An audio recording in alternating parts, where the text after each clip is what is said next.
আসসালামু আলাইকুম, কেমন আছেন আপনারা সবাই? আমি মোহাম্মদ এনামুল ইসলাম আছি মালয়েশিয়া থেকে। আপনাদেরকে মালয়েশিয়ার গুরুত্বপূর্ণ একটা তথ্য দেওয়ার চেষ্টা করবো আজকের এই গুরুত্বপূর্ণ ভিডিওতে। অবশ্যই আপনারা একটু কন্টিনিউ করবেন। প্রথমত হলো, আপনারা জানেন যে মালয়েশিয়াতে বর্তমান যে সিচুয়েশন চলতেছে সেটা অনেকেরই জানা।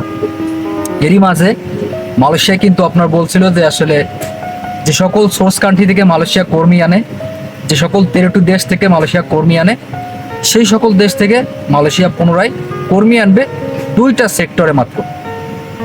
একটা হচ্ছে পাম অয়েল, একটা হচ্ছে এগ্রিকালচার। এই দুইটা সেক্টরে পুনরায় নতুন বছরে হোক অথবা বছরের শেষের দিকে হোক তারা কিন্তু কর্মী আনবে। এই ব্যাপারটা তারা একটা শিওর করছিল। এখন যে ব্যাপারটা সেটা আপনাদেরকে জানাই। বাংলাদেশে কিন্তু আপনার যে রাজনীতি চলতেছে সেটা আপনার তত্ত্বাবধায়ক রাজনীতি চলতেছে। তত্ত্বাবধায়ক সরকার আছেন যিনি ডক্টর ইউনূস সাহেব, তিনি কিন্তু আসলে মালয়েশিয়ার সাথে তার একটা ভালো সম্পর্ক আছে। মালয়েশিয়ার প্রধানমন্ত্রী ডক্টর আনোয়ার ইব্রাহিম এবং বাংলাদেশের যে প্রধানমন্ত্রী তার সাথে ভালো একটা সম্পর্ক আছে। এটা কিন্তু আপনারা জানেন যে কয়েকদিন আগেই মালয়েশিয়ার প্রধানমন্ত্রী তিনি কিন্তু একটা ফেসবুক পোস্টে সেটা উল্লেখ করছিলেন। এখন কথা হলো,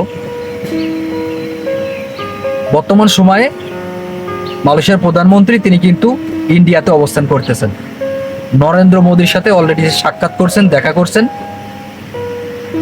এর মেন কারণ হচ্ছে মালয়েশিয়া এবং ইন্ডিয়ার মাঝে যে একটা সুসম্পর্ক আছে, বাণিজ্যিক সম্পর্ক আছে, বন্ধুত্বমূলক যে সম্পর্কটা আছে, এটারই আরও বৃদ্ধি করতে চায় এবং স্বাক্ষরিত করতে চায়, মানে আরও বাড়াতে চায়। বিশেষ করে ইন্ডিয়া কিন্তু আপনার শ্রমিক পাঠানোর জন্য অলরেডি চুক্তি করছে। যারা কিনা সংবাদ দেখেন অথবা সংবাদ গণমাধ্যম দেখেন তারা হয়তো জানতে পারবেন, মালয়েশিয়া সরকার ইন্ডিয়া যাওয়ার পরপরই তারা কিন্তু তাদের দেশের সাথে, দুই দেশের সাথে একটা চুক্তি হয়। এই চুক্তির সাথে কিন্তু নতুন শ্রমিক নিয়োগের ব্যাপারটাও ইন্ডিয়া সরকার তার কাছ থেকে চায় এনেছে, মানে স্বাক্ষর করে নেছে। মানে পরবর্তী সময় যদি শ্রমিক আনে মালয়েশিয়া, সেই ক্ষেত্রে কিন্তু অগ্রাধিকার পাবে ইন্ডিয়া। মানে ইন্ডিয়া আগে থেকেই সেই ব্যাপারটা সেটেল করলো। এটা হচ্ছে প্লাস পয়েন্ট ইন্ডিয়ার জন্য।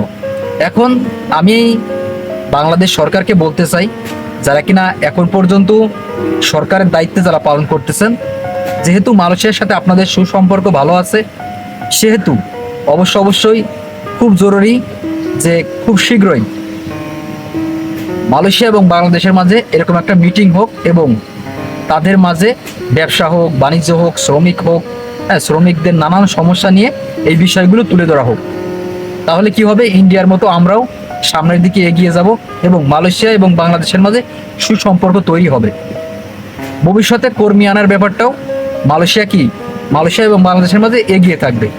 এই কারণে আমি বাংলাদেশের যারা ঊর্ধ্বতন কর্মকর্তা যারা আছেন, বড় বড় দায়িত্বে যারা আছেন, আমি আপনাদেরকে বলতে চাই অবশ্যই খুব জরুরিভাবে মালয়েশিয়ার সাথে আপনারা একটা দ্বিপাক্ষিক বৈঠক শুরু করেন। তাহলে বাংলাদেশের জন্য ভালো হবে এবং আমরা যারা মালয়েশিয়াতে আছি আমাদের জন্য ভালো হবে। আশা করি বুঝতে পারছেন ব্যাপারটা।